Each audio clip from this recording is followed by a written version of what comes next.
Funding for Schaeferless is provided by Raycon Earbuds, the sponsor of today's video. If there's one thing I really want to accomplish with my little YouTube station, it's the rehabilitation of DreamWorks image. I don't know why, I just really want to make people aware that this studio was actually way better and more inventive overall than they gave it credit for. People just don't reflect on the studio as a whole quite like they do with Disney and Pixar. I'd argue that DreamWorks highs are just as high as these other studios, and their lows are at least more watchable than The Good Dinosaur, so really, what's the problem here? DreamWorks is a studio with a ton of underrated classics on their hands, many of which are filled to the brim with incredibly fun and memorable characters. And one of the most underrated groups of characters this studio has would be their villains. Everyone loves talking about and ranking Disney villains, but if you ask someone on the street to name their favorite DreamWorks villain, they'd probably say, I don't know, Markiplier? That simply won't do. Here are my top 10 favorite DreamWorks villains, ya chumps. Only rule I have is that each franchise is allowed a maximum of 2 villains on the list, because any more than that would just be unfair. Also, I have not seen every DreamWorks movie ever made yet,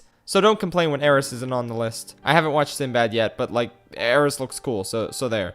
She has honorably been mentioned. That should satisfy all 4 fans of Sinbad out there. Also, I thought really long and hard about whether or not Ken from B-Movie belonged on the list, but he's not really an active antagonist for very long in the movie, so I'm sorry, Kenny, my boy, maybe in another life. Okay, ranking time. Okay, number 10. Number 10. I can't even finish it. Okay, number 10 is the Verminator from Over the Edge. Okay, oh my god. Alright, look, this was a really tight list. So when you get to the end of the video and you realize some of the villains I ended up cutting, you're gonna be like, really? And you left the Verminator on there? Yes, I did.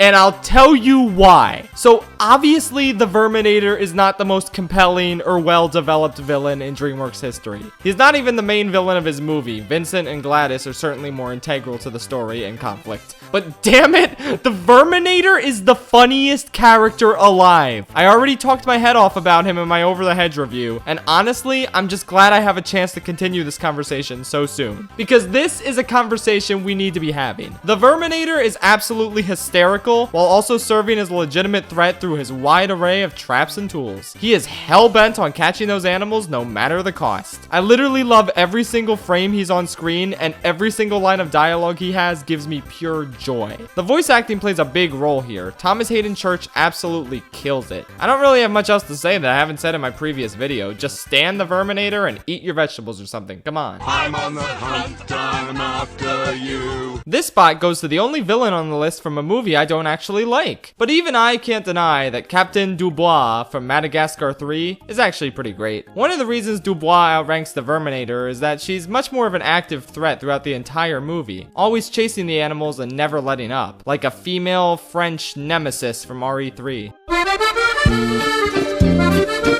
If we're ranking the Madagascar characters by their power level, Dubois would be very high on the list. Only rivaled by Nana and the penguins when you combine all 4 of them as a unit. Individually, she could definitely kick each penguin's ass. Except Rico. He might be too OP because of the RNG involved with the items he can pull out of his stomach. I've been advocating for Rico to be banned from tournaments to no avail. Even so, Dubois has so many insane abilities. She can track. She can heal through her melodic operatic singing. She can drive her motorcycle and skate through a fishy oil slick, bust through walls, produce a saw out of thin air, and so much more. Honestly, this woman is a complete lunatic, but that lunacy makes for such an entertaining, relentless antagonist. This is the don't at me one and only aspect of Madagascar 3 that sticks out as being truly exceptional. And I gotta give the writers, directors, and Francis McDormand props for making this loony character work so well. What a maneuver! No crack from it.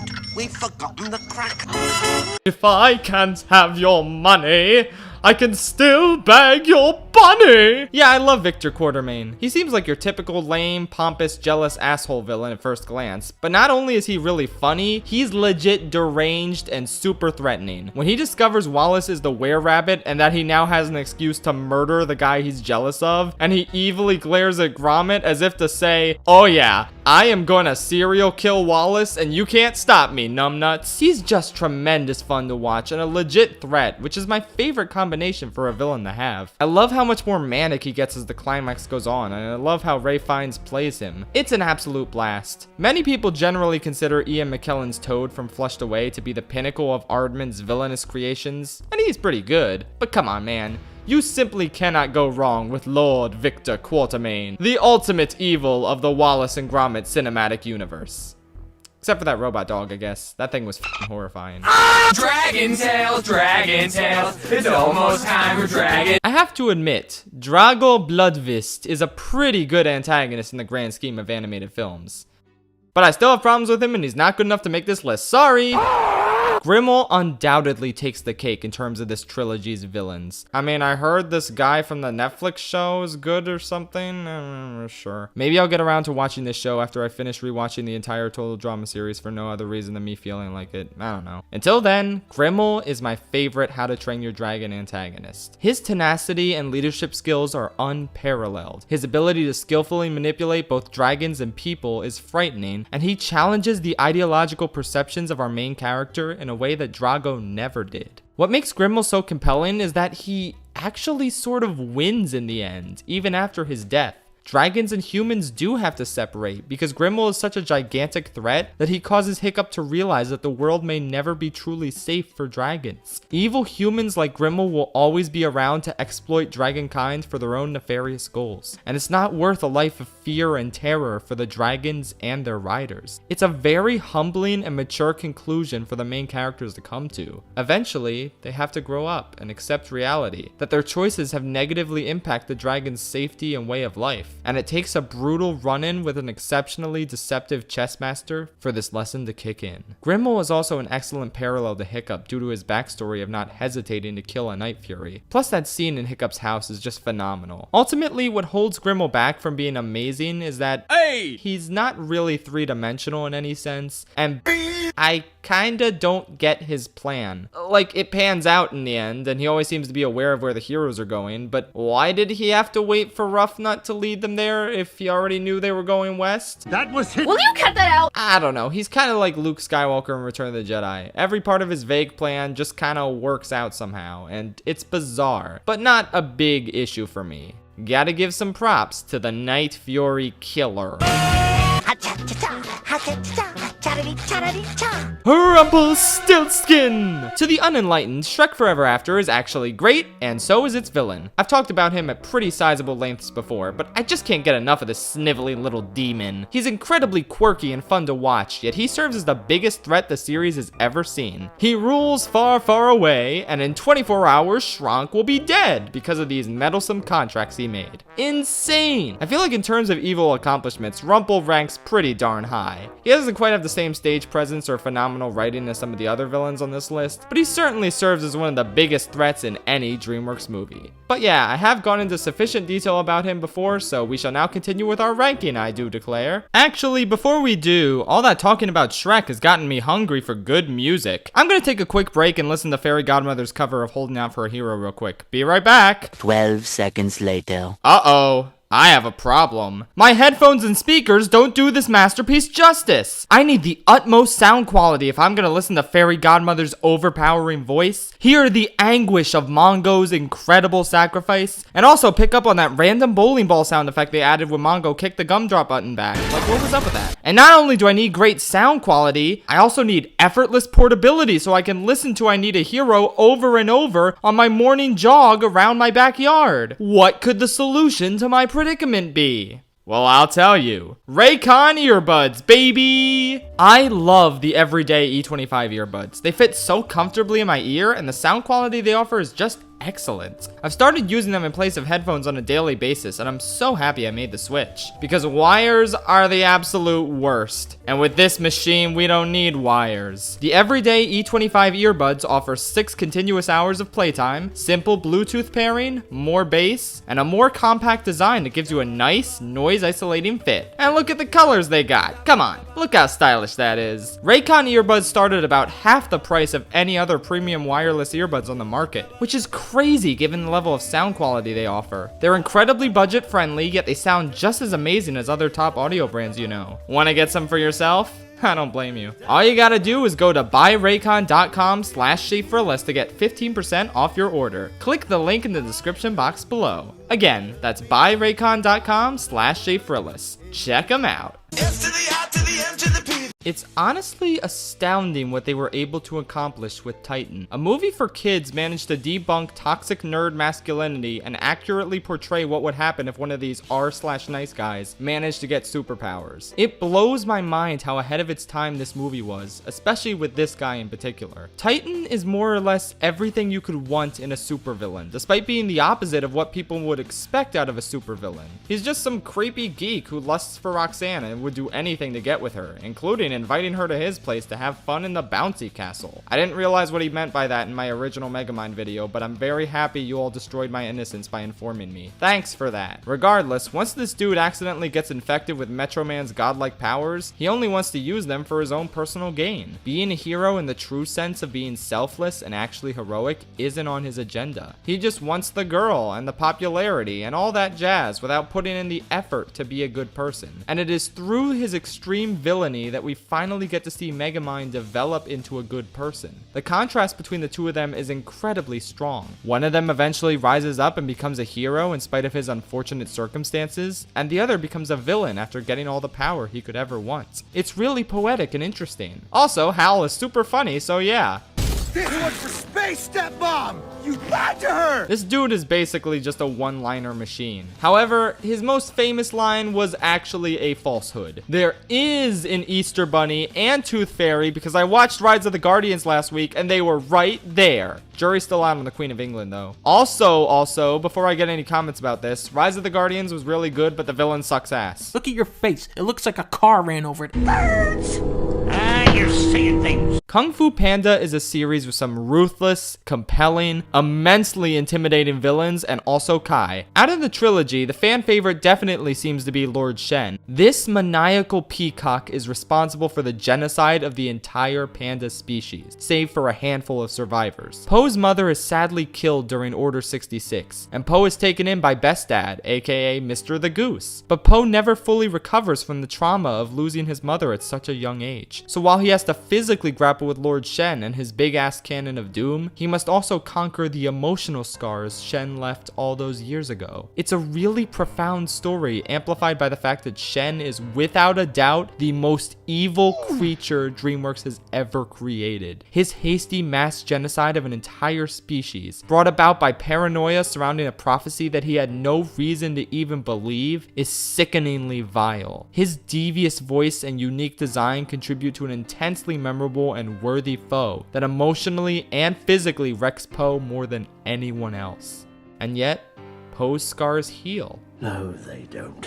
Or, I guess his wounds heal and the scars fade or something? I don't care what scars do. Now, Lord Shen is an obvious contender for #1 on lists like these, so what's he doing here? Well, truth be told, I don't like some of the comedy bits with him. The funny lines that he says aren't the problem, it's the way he's rendered a bit pathetic now and then by some of his minions or the soothsayer. I see pain and anger. How dare you! And I'm honestly not quite as intimidated by him as I am with some of the other villains. Still, he's honestly a near perfect villain. I mean, I ranked Shiny at #4 on my villain song list, so clearly I have a tremendous amount of respect for the #4 spot, and it's nothing to sneeze at. So yeah, don't at me about this. Know my power.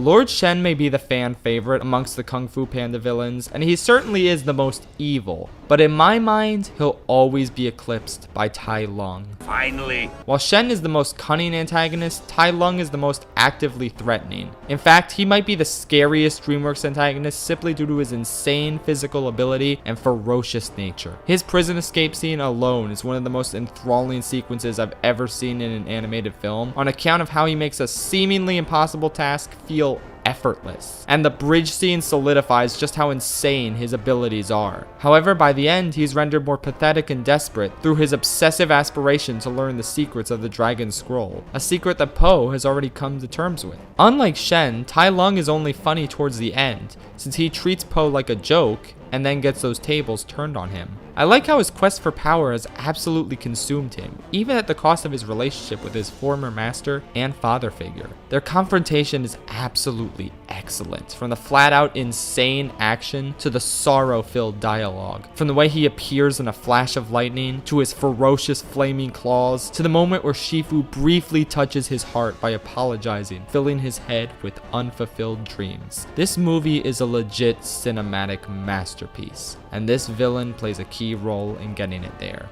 He's absolutely incredible.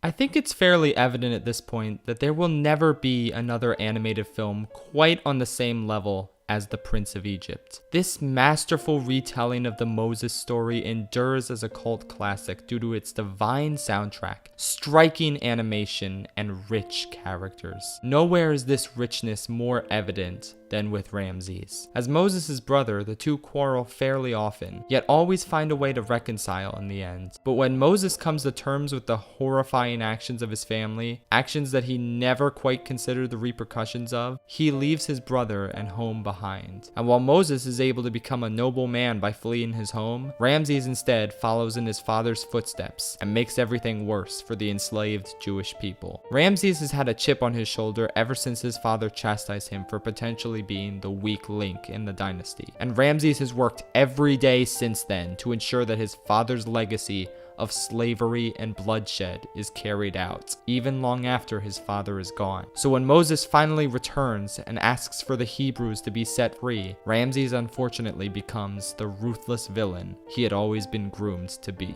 Ralph Fiennes, in his second vocal performance on this list, sells every single line, whether it be one of intense anger or profound sadness. The conflict between him and his brother is raw and genuine, and you're constantly hoping for Moses to change his heart, even though you know that's not how the story goes. In the end, Ramses is left with nothing, and in spite of how evil he is, you can't help but feel incredibly bad for him. He didn't need to become this monster. He could have walked the same path as Moses if he had only chosen to. Maybe God left him alive as an act of divine mercy, for him to reflect on his life and how he should change. Or maybe God simply left him alive for Moses' sake, since Moses always held hope that his brother was not truly gone. Either way, Ramses stands out as perhaps the most well-written, exceptionally compelling antagonist in any animated film. There's so much to discuss with this character, and I would love to do so at a later date. Until then, just know that the Prince of Egypt is absolutely exceptional, and Ramses is an unforgettable antagonist.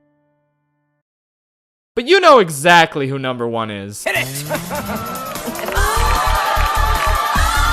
I know it seems like I only put Fairy Godmother in the number one spot because of I Need a Hero, and that's true, but I'm sorry. For once in my lists, I just had to rank my absolute favorite choice over the one that's probably the best. Honestly though, it just blows my mind how well written and organically woven into the storyline this villain really is. Fairy Godmother is behind everything. Fiona's imprisonment, the attempts to get rid of Shrek, the plot to take over Far Far Away, all of it. Her deeply rooted manipulations impact nearly every aspect of Shrek 2's plot, and through it all, she manages to be intimidating and hilarious. My diet is ruined.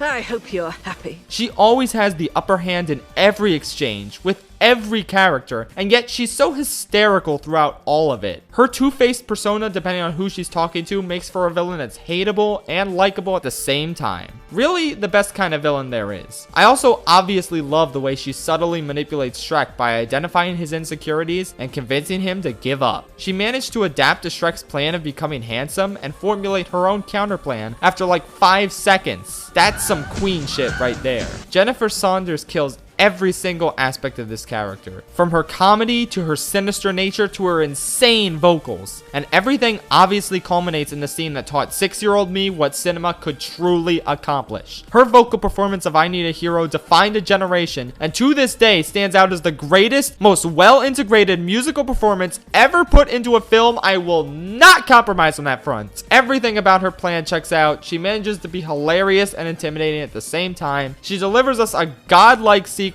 Oh my god, she's just the best DreamWorks villain. Delete your account if you disagree. Good night, tri-state area.